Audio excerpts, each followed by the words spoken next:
So hi guys, Adarsh here. 6-7 दिन पहले मैंने एक वीडियो बनाया था जिसमें मैंने आप लोगों को ये बताया था कि क्लास 12 के मार्क्स पे कौन कौन से ऐसे कॉलेजेस हैं जिसमें आप लोगों की एडमिशन हो सकती है। जिस सीरीज़ के दौरान 2-3 ऐसे कॉलेजेस थे जिसके बारे में बहुत ज़्यादा बोला जा रहा था।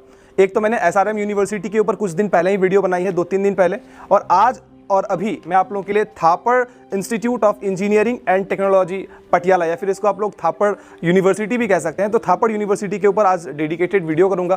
प्रोज क्या है, कॉन्स क्या है, एडमिशन कैसे मिल सकती है आप लोगों को, फीस स्ट्रक्चर क्या है, स्कॉलरशिप्स क्या मिलती है, इसमें आप लोगों को मेस की फूड कैसी है, सारी चीज़ों के ऊपर डिस्कशन होगी। और इन फ्यूचर अगर आप और भी बहुत सारे कॉलेज रिव्यूज़ अगर आप देखना चाहते हो, या फिर अगर आपको इंटरेस्ट है काउंसलिंग के ऊपर कि काउंसलिंग किस तरीके से की जाती है, जेईई मेंस से रिलेटेड वीडियोस देखना चाहते हो, तो चैनल को सब्सक्राइब कर लेना। मैं इसी तरीके के बहुत सारे वीडियोस आप लोगों के लिए लाता रहता हूँ। और डिस्क्रिप्शन पे आप लोगों को कॉलेज रिव्यू की लिंक मिल जाएगी जिसमें मैंने 30-40 कॉलेज की रिव्यू कर रखी है, उसे भी जाके आप लोग आराम से वहाँ पे देख सकते हो। तो लेट्स गेट स्टार्टेड। तो यार सबसे पहले हम लोग बात कर लेते हैं कि ये कॉलेज यार प्राइवेट है, और इसकी अगर मैं ESTD की बात करूं तो वो है हमारी 1956। ESTD के ऊपर मैंने इसलिए जोर दिया क्योंकि ESTD से आपका ये पता चलता है कि आपकी एलुमनी नेटवर्क कितनी बड़ी है, कितनी ज़्यादा है। तो मोटा मोटी आप लोग ये कह सकते हो यार तकरीबन 65 साल होने को आ गए हमारे कॉलेज के। तकरीबन 60 ऐसे सेशन हो चुके होंगे जिनके बच्चे भी कहीं ना कहीं प्लेस्ड होंगे या फिर कहीं ना कहीं जॉब कर रहे होंगे। तो आपके लिए बहुत बेहतरीन चीज़ हो सकती है अगर आप इन फ्यूचर किसी कंपनी को फॉर्म करना चाहते हो, या फिर कोई भी एक नया स्टार्टअप, या फिर कोई भी एक फुट फॉरवर्ड लेना चाहते हो, तो उस जगह पे ये चीज़ काफ़ी ज़्यादा एक वाइटल रोल एडमिशन प्रोसेस की। तो एडमिशन प्रोसेस की अगर मैं बात करूँ यार, तो इसमें 2 तरीके से आप लोगों की एडमिशन होती है बेसिकली। पहला तरीका होता है आपका जेईई मेंस के बेसिस पे, और दूसरा तरीका होता है हमारा क्लास 12 के बेसिस पे। अब कुछ बच्चों के दिमाग में थोड़ा सा डाउट आया होगा कि भैया इस बार तो सारी एडमिशन 12th के बेसिस पे ही हो रही है। तो आप लोगों के लिए मैं बता दूंगा, ये जो अभी मैं डेटा बता रहा हूँ, ये अगर कोई बच्चा अगले साल भी देखना चाह रहा है तो उसके लिए नॉर्मली एडमिशन क्लास 12 और जेईई मेंस दोनों के बेसिस पे ही होता है। जेईई मेंस के बेसिस पे आपकी 70% सीट्स जो है वो जेईई मेंस के बेसिस पे भरी जाती है, और 30% सीट्स आपकी क्लास 12 के बेसिस पे भरी जाती है। ठीक है। एलिजिबिलिटी क्राइटेरिया की अगर मैं बात करूं तो आप लोगों की फिजिक्स, केमिस्ट्री एंड मैथमेटिक्स में 60% होनी चाहिए। 60% एग्रीगेट आपके PCM में होने चाहिए अगर आप जेईई मेंस के थ्रू एडमिशन लेना चाहते हो। ठीक है। वहीं अगर आप SC/ST हो तो 55% में आपका काम हो जाएगा। Again I am saying class 12 के बेसिस पे 30% सीट्स पे जो एडमिशन होती है उसके लिए आपकी परसेंटेज मिनिमम 75% होनी चाहिए PCM, फिजिक्स, केमिस्ट्री, मैथमेटिक्स में। अगर आप SC/ST से बिलोंग करते हो तो 70% में भी आपका काम चल जाएगा। लेकिन इंपॉर्टेंट बात अब ये आता है कि ड्यू टू कोविड-19 कोरोना वायरस की वजह से 2020 में सारी की सारी सीटें, जितनी भी सीटें हैं, उन सारी सीटों पे एडमिशन आपकी क्लास 12 के बेसिस पे हो रही है। क्लास 12 के बेसिस पे ही हो रही है पूरी की पूरी सीटें। लेकिन एलिजिबिलिटी क्राइटेरिया की अगर मैं बात करूं, आपके 75% होने चाहिए PCM में। फिजिक्स, केमिस्ट्री, मैथमेटिक्स मिला के आपके 75% होने चाहिए। तब आप लोगों को क्या करना पड़ेगा, ऑफिशियल वेबसाइट पे जाओ, फॉर्म निकल चुकी है, फॉर्म को फिल कर दो, और आप लोगों की फिर 4 या 3 राउंड में काउंसलिंग होती है। उसके बाद आप लोगों को पता चलेगा भाई कि मेरे को कौन सी ब्रांच मिली है, या फिर ऐसा कर लेते हैं कि भैया इसकी रैंकिंग क्या है इस कॉलेज की। तो करेंट रैंकिंग अगर मैं 2020 की रैंकिंग की बात करूं तो इस कॉलेज की रैंकिंग है 29। और यार पिछले 2-3 सालों में पता नहीं इस कॉलेज की रैंकिंग थोड़ी सी डिक्लाइन आई है। रीज़न ये भी हो सकता है कि लगातार कॉलेज में इंटेक्स बढ़ते जा रहे हैं, मतलब नंबर ऑफ स्टूडेंट को बढ़ाया जा रहा है लगातार। साल क्या हो रहा है कि नंबर ऑफ स्टूडेंट, जैसे कि यहाँ पे इस कॉलेज में बहुत कम ही ऐसे प्राइवेट कॉलेज होते हैं जहाँ पे रिजर्वेशन सिस्टम चलता है, मतलब कि जो होम डोमिसाइल है उसको ज़्यादा फायदा, जो बाहर के बच्चे हैं उसको कम फायदा। प्राइवेट यूनिवर्सिटीज़ में जनरली ये नहीं चलता, बट इस कॉलेज में ये सिस्टम है जिसमें 50% बच्चे होम स्टेट के होंगे, उनको सीटें मिलेंगी, और 50% सीट में बिहार के, झारखंड के, मुंबई के, चेन्नई के सारे जगहों के बच्चों को एडमिशन मिलता है। तो इस कारण से भी शायद ये हो सकता है यार कि रैंकिंग में थोड़ी सी गिरावट आई है। तो कोर्सेज की अगर मैं बात करूं तो बायोमेडिकल हो गई, बायोटेक हो गई, chemical engineering, civil engineering, electrical engineering, electronics and communication engineering, computer science and engineering हो गई, मैकेनिकल इंजीनियरिंग हो गई, प्रोडक्शन इंजीनियरिंग हो गई, और बाकी सारे जो डेटा है वो मैं आप लोगों को स्क्रीनशॉट पे दिखा देता हूँ। उससे आप लोग समझ जाओगे यार कि कौन कौन से ब्रांचेस मेरे को ऑफर किए जाते हैं। अब एक डायलेमा बहुत सारे बच्चों के अंदर होता है कि भैया मेरे को CSE चाहिए बट मेरी मार्क्स जो है कम है, तो मेरे को कुछ और ब्रांचेस मिलेंगी, तो उसकी प्लेसमेंट क्या है।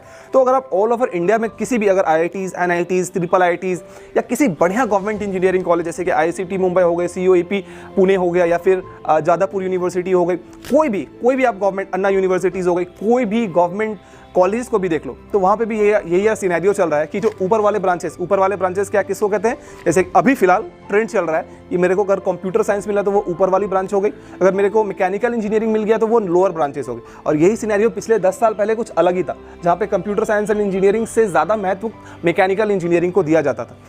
तो यार ये डेफिनेट सी बात है यार कि जो कंप्यूटर साइंस एंड इंजीनियरिंग अगर आप लोगे तो वहाँ की प्लेसमेंट स्लाइटली बेटर होगी with respect to other branches, जैसे कि केमिकल इंजीनियरिंग हो गई, बायोटेक्नोलॉजी हो गई। तो ये सिंपल सी बात है, तो इसमें कोई बहुत हार्ड एंड फास्ट कोई रूल नहीं है जो मैं आप लोगों को इसमें इस चीज़ को बताऊँ। तो ये मैं क्लियर बता देता हूँ। कट ऑफ भी 2 कैटेगरी में निकल आ जाता है, एक तो हो गया हमारा जेईई मेंस के बेसिस पे कट ऑफ और एक होता है हमारा क्लास 12th के बेसिस पे कट ऑफ। मैं दोनों ही आप लोगों को बता देता हूँ। अब क्लास 12th के बेसिस पे जो कट ऑफ निकाला जाता है उसमें भी होती है हमारी एक पंजाब की सीट और एक होती है हमारी ऑल ओवर इंडिया की सीट। तो पंजाब के हिसाब से अगर मैं क्लास 12th की कट ऑफ की बात करूं तो वो थी आपकी कंप्यूटर साइंस एंड इंजीनियरिंग के लिए 95%, ईसीई के लिए इलेक्ट्रॉनिक्स एंड कम्युनिकेशन इंजीनियरिंग के लिए 86%, मैकेनिकल इंजीनियरिंग के लिए 80.33%।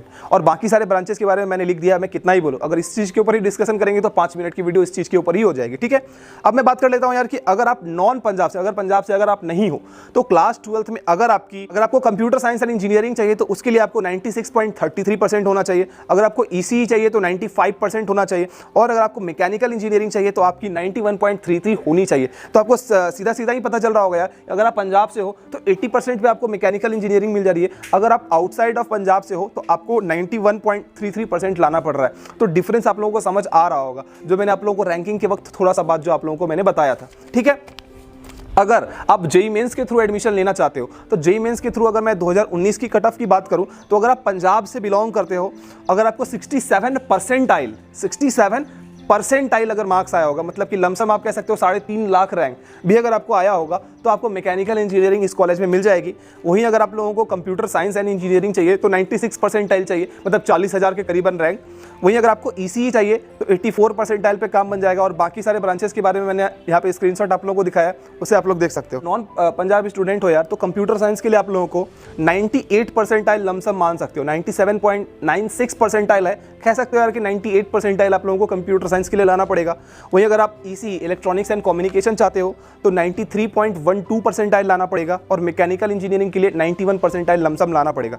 तो डिफरेंस आप लोगों को दिख रहा होगा यार कि अगर आप पंजाब से बिलोंग करोगे, मतलब जो होम स्टेट के बच्चे हैं उनको वो चीज़ 67 परसेंटाइल पे मिल रही है और आपको वो चीज़ 91 परसेंटाइल पे मिल रही है। तो वो डिफरेंस आप लोगों को वो सामने दिख रहा। अब हम लोग बात कर लेते हैं फीस स्ट्रक्चर की, ट्यूशन फी कितनी है, हॉस्टल फीस कितनी है, सारी चीज़ों के ऊपर डिस्कशन करेंगे। जितने भी सारे ब्रांचेस हैं उन सारे ब्रांचेस को ऑल प्रोग्राम्स में admission fee at the time of admission 13,000 plus institute security fee 10,000, तो टोटल मिला के 23,000 ये पैसे तो देने ही देने हैं। इसके बाद जो भी बच्चे bachelor of engineering under graduate course करना चाहते हैं, जैसे कि COE, CSE और CSBC, CSE हो गया हमारा computer science and engineering, COE हो गया हमारा कंप्यूटर इंजीनियरिंग और CSBC हो गया हमारा कंप्यूटर साइंस और साथ में बिजनेस अगर आप वाली जो कोर्स है अगर आप वो करना चाहते हो, इन दैट केस आपकी यहाँ पे फीस दिखाई दी गई है कि ट्यूशन फी भाई आपके फर्स्ट ईयर में 1,84,000 लगेगा। ठीक है, वही अगर आप EC electronics and communication engineering, mechanical engineering ये सारी चीज़ें करते हो तो 1,70,000। वहीं अगर आप इसके अलावा अगर कोई और कोर्स करते हो जैसे कि केमिकल इंजीनियरिंग वगैरह करते हो तो इन दैट केस आपकी फीस हो जाएगी 1,50,900। सेकेंड ईयर में सपोज अगर आपने कंप्यूटर साइंस लिया है तो सेकेंड ईयर में आपकी फीस हो जाएगी 2,80,000, 2,08,000।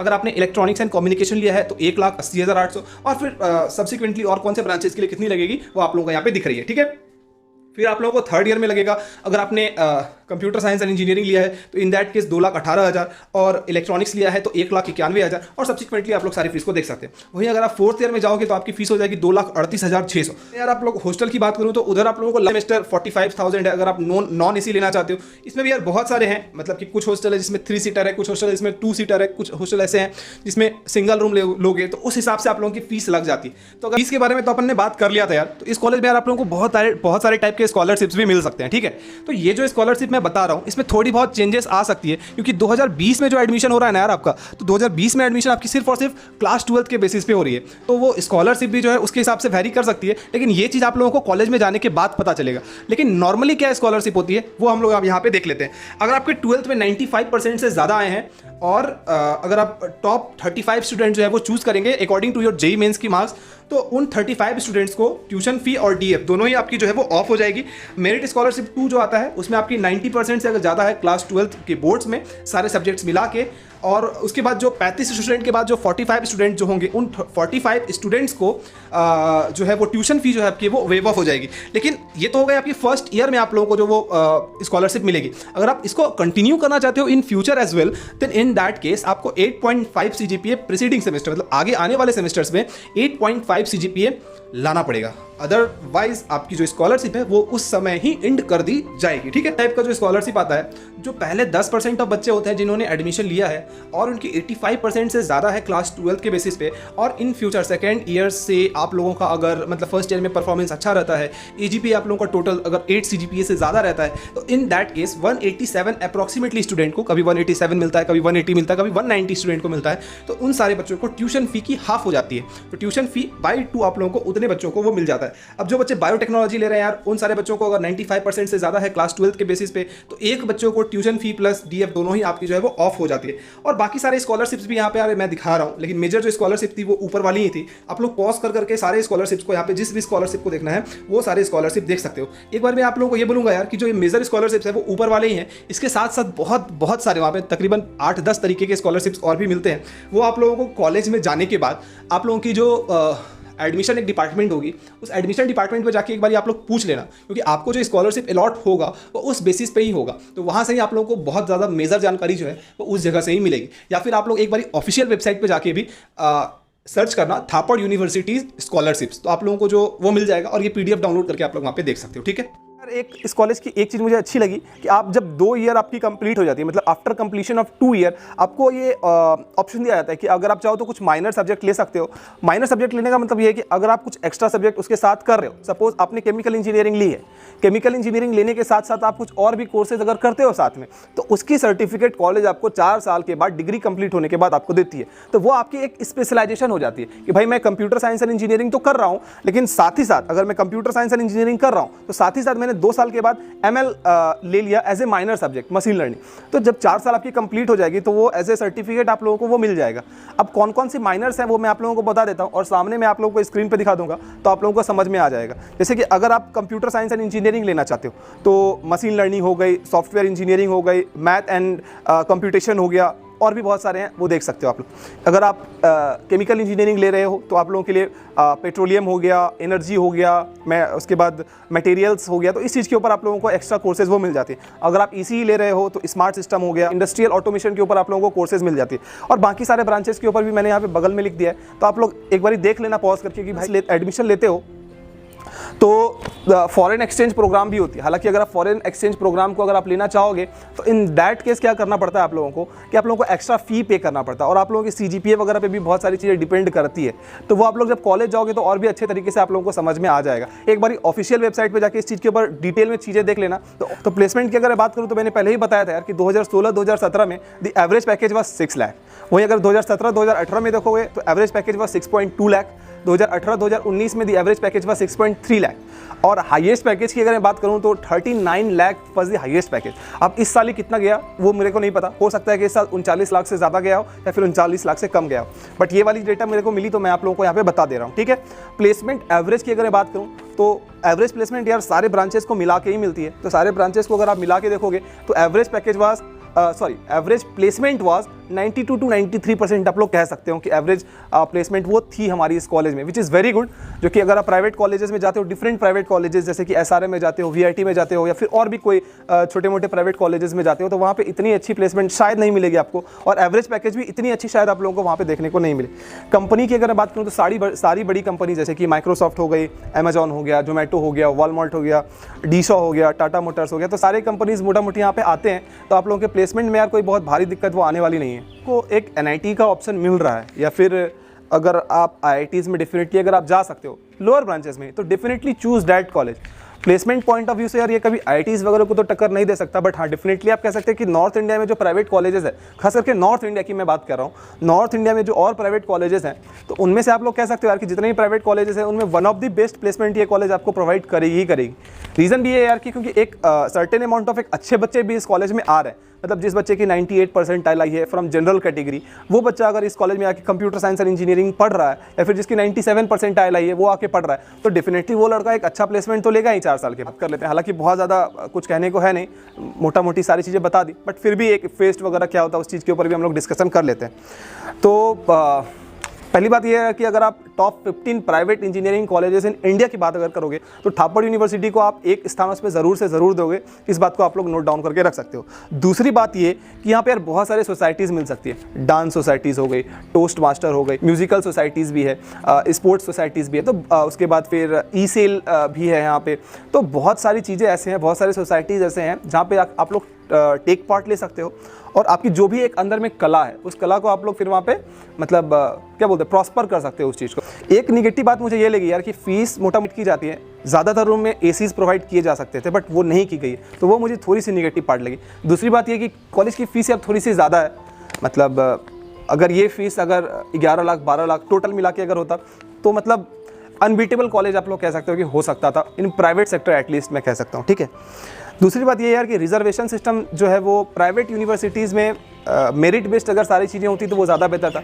रिजर्वेशन सिस्टम के कारण थोड़ा सा जो लोअर रैंक के भी बच्चे हैं वो भी आ जाते हैं, थोड़े अपर रैंक के बच्चे वो भी रहते हैं, तो एक सर्टेन अमाउंट ऑफ बच्चे जो है वो थोड़े लोअर रैंक के हो जाते हैं, और एक सर्टेन अमाउंट ऑफ बच्चे जो है वो हायर रैंक के हो जाते हैं, तो वो गैप एक क्रिएट हो जाता है। कि इंफ्रास्ट्रक्चर कॉलेज की काफ़ी अच्छी है, और अगर मैं कैंपस एरिया की बात करूँ तो 250 एकड़ में कैंपस है यार, तो बहुत बड़ी कैंपस आप लोगों को देखने को मिलेगी। बिल्डिंग्स वगैरह काफ़ी अच्छे हैं, और इसी में अगर मैं हॉस्टल की बात करूं तो हॉस्टल से ज़्यादातर बच्चे मेरे को खुश नज़र आए। एक दो ऐसी हॉस्टल है जहां पे कुछ फैसिलिटीज़ नहीं है, जिस वजह से थोड़ी सी मिक्स्ड रिव्यूज़ आ रही थी।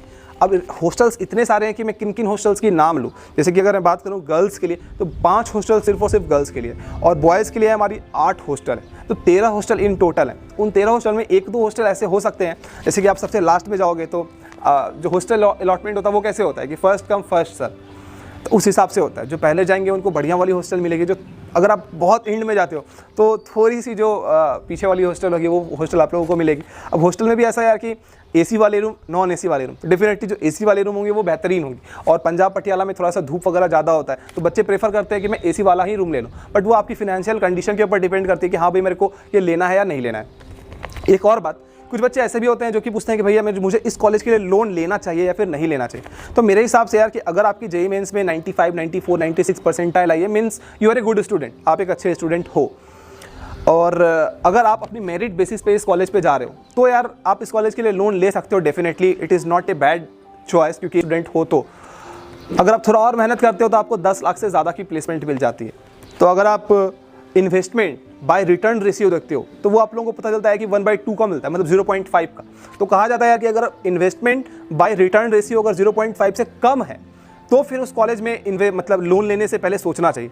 लेकिन जिस कॉलेज में 0.5 या 0.5 से ज़्यादा है तो वहाँ पे यार आप लोग रिस्क ले सकते हो। तो यहाँ पे लोन लेना कोई बुरी बात नहीं, आप लोग लोन ले सकते हो, और कॉलेज प्रीमिसेस में भी आप लोगों को लोन की फैसिलिटीज़ वगैरह मिल जाती है, तो वो चीज़ आप लोग एक बार देखो। थोड़ा सा अनोइंग लग सकता है, लेकिन 75% अटेंडेंस कंपलसरी, मतलब 75% अटेंडेंस आपको करना पड़ेगा। कई जगह पर मैंने ये भी लिखा सुना, अब ये कितनी फैक्ट है कितनी गलत है ये मेरे को नहीं पता, लेकिन कुछ बच्चे ऐसे कह रहे थे कि भैया अगर मेरे 74% भी हो जाती है तो वो टीचर के ऊपर फिर डिपेंड कर जाता है कि वो मेरे को एग्ज़ाम देने के लिए बैठने देंगे या फिर नहीं देंगे।